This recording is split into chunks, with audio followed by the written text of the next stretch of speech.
Saudações, astronautas! Como é que vocês estão? Eu espero que bem. Hoje eu decidi fazer um vídeo um pouco diferente. Eu tô começando a repostar no YouTube os meus vídeos de tarô. E aí eu decidi fazer em paralelo este canal como vlog para mostrar um pouco da realidade, assim, do lado de cada câmera, porque eu sinto falta, né, de ver a realidade das pessoas do outro lado.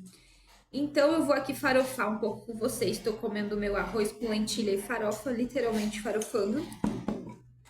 E eu quero trazer um pouco da indignação que eu venho sentindo assim nos últimos dias e contar um pouco do dia a dia também, né? Eu não sei muito bem como é que esse canal vai funcionar, mas enfim.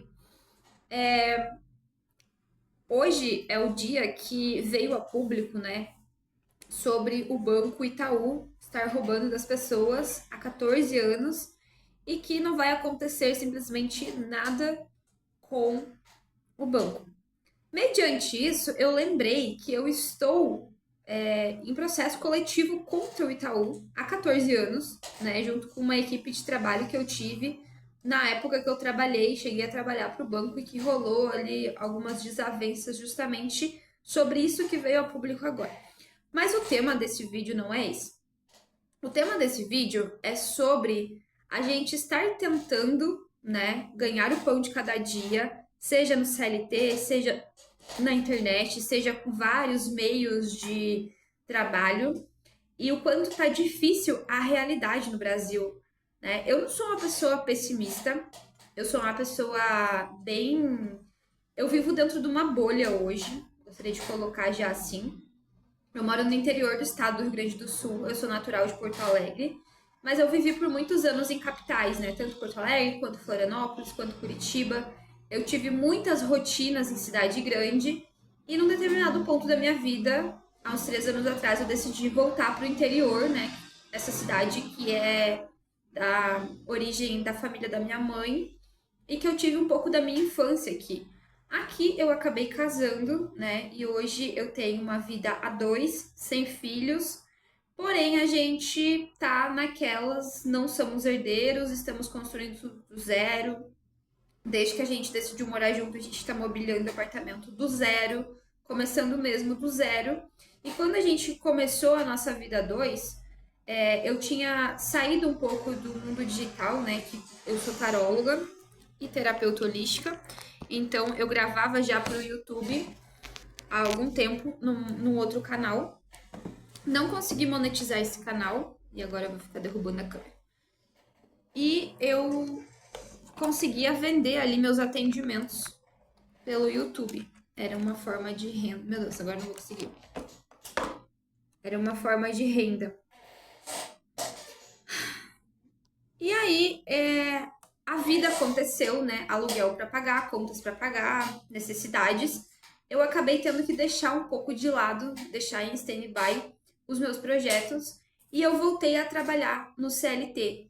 E foi a pior decisão que eu tomei na minha vida na época. Isso aqui já na cidade, né? Então eu acabei passando por diversos trabalhos CLT em restaurante, em lojas bem famosas, multinacionais e empresas de grande porte brasileiras. E foi uma decepção total, assim. O que aconteceu foi que eu acabei desvalorizando muito a minha mão de obra, a um ponto de não me reconhecer mais, né? De todo aquele empoderamento, aquela autoestima que eu tinha trabalhado, eu quase perdi tudo, né? Eu quase voltei a estaca zero e eu tive que recomeçar.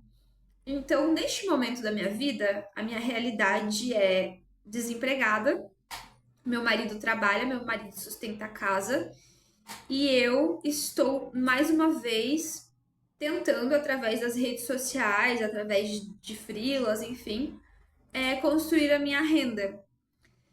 Mas já digo que este caminho ele não é fácil, é um caminho cheio de desafios. Muitas vezes a gente encontra dificuldades a nível emocional mesmo, porque eu já passei por sérias crises depressivas. Graças a Deus, hoje eu tenho uma pessoa com quem eu posso contar e quando eu tô no meu pior momento, essa pessoa me dá o suporte, mas em outros momentos eu não tive esse suporte e eu tinha que enfrentar ali 8 horas de trabalho, às vezes mais, às vezes cheguei a ter 2 empregos ao mesmo tempo, um de dia e outro da noite, transporte e toda aquela questão. Que vendo esse pessoal na internet falando assim, o que eu faria se eu precisasse começar do zero hoje? Aí eu acessei um vídeo de um cara falando assim, salário inicial R$ 2.000, o que eu faria? Cortaria a cerveja, cortaria a festa, cortaria a Netflix, cortaria gastos extras, cortaria a delivery e investiria no CDI e no CD não sei o que. Gente, essa não é a realidade do brasileiro, né? Vamos ser sinceros. Um salário de R$ 2.000 por mês, você vai pagar no mínimo 800 a R$ 1.000 de aluguel, se você paga aluguel, mais taxa de luz, internet, IPTU, gás, dependendo do condomínio onde você mora. Se você mora em casa, provavelmente você vai ter outros gastos. Se você tem casa própria, você também vai ter gastos. Se você tem carro, você também vai ter gastos anuais com IPVA, com gasolina, com troca de óleo, etc. Se você tem filhos, você vai ter gastos com escola, com babá, com creche. E por aí vai, a lista é infinita, né? Eu, graças a Deus, não tenho filhos, eu só tenho 2 gatos, que a média mensal de gastos deles ficam entre 100 e R$ 150. E olha, já teve momentos da minha vida que os meus gatos chegaram a ficar sem ração. Já aconteceu de eu ter que comprar um ovo individual, sabe? Ovo avulso por R$ 1, cozinhar o ovo e dar ovo para minha gata, porque eu não tinha dinheiro para comprar ração para ela. Então, assim, é uma irresponsabilidade? Não é uma responsabilidade. É o que o brasileiro raiz tem que fazer quando vem de famílias desestruturadas, não tem direito a uma saúde privada, depende do SUS, não tem direito a um psicólogo, né?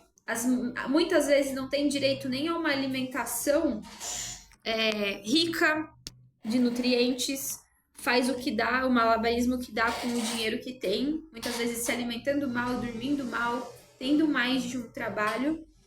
E para quem está do lado de cá, na correria, muitas vezes tendo que ter 2 trabalhos, ou tendo um trabalho muito exaustivo, como num supermercado ou numa loja, tendo metas altíssimas para bater, altos níveis de cortisol e estresse, sabe que não é bem assim. Uma pessoa que ganha R$ 2.000 no Brasil, ela jamais vai conseguir fazer fundos de investimento, porque nem sequer paga as contas fixas do mês da pessoa, muitas vezes farmácia, supermercado, cartão de crédito. Um mês ali você fica doente, precisa ir no dentista, gasto com antibiótico. Gente, qualquer antibiótico hoje, qualquer remédio é R$ 200 na farmácia. Então, assim, essas pessoas, elas vivem numa realidade paralela, eu acho. E eu que vivo dentro dessa realidade do pobre premium plus, né, que eu considero que a gente é pobre, tem o mínimo de conforto, uma casa para morar, comida para comer, internet, saneamento básico, a gente é pobre, né? A gente não é classe média nem classe baixa, piorou classe baixa, mas a gente é pobre. Então, a realidade é difícil. Não é fácil, e eu falo assim como alguém que tem formação, que tem muitos cursos, que tentou já N caminhos, mas que às vezes é difícil você seguir por um caminho e se manter em constância quando você não mora com os pais, quando você não tem um suporte financeiro, quando você não tem uma reserva de emergência. E aí, muitas vezes, eles ensinam você a fazer uma reserva de emergência e olha aí o que acontece. Você descobre que o próprio banco está te roubando. Eu acho que, assim como eu, muitos têm um trauma da época do Collor ainda, né? Que os nossos ancestrais sofreram o golpe do Collor ali, das poupanças. Então, eu sou aquela pessoa que eu tenho dinheiro no banco, mas eu sempre tenho dinheiro também físico, né? Porque eu sempre penso assim, meu Deus, e se der um apagão, e se acabar a internet, e se acontecer algo da noite pro dia, ou meu celular quebrar, como já aconteceu, e eu ficar sem acesso às redes sociais, né? Se eu só depender das redes sociais para viver e de repente o meu celular quebra e eu fico sem celular, como já aconteceu, o que eu faço da minha vida? Então, a gente tem que pensar, ser criativo o tempo todo. Por que esse negócio fica caindo, gente? Vou ficar segurando que é melhor.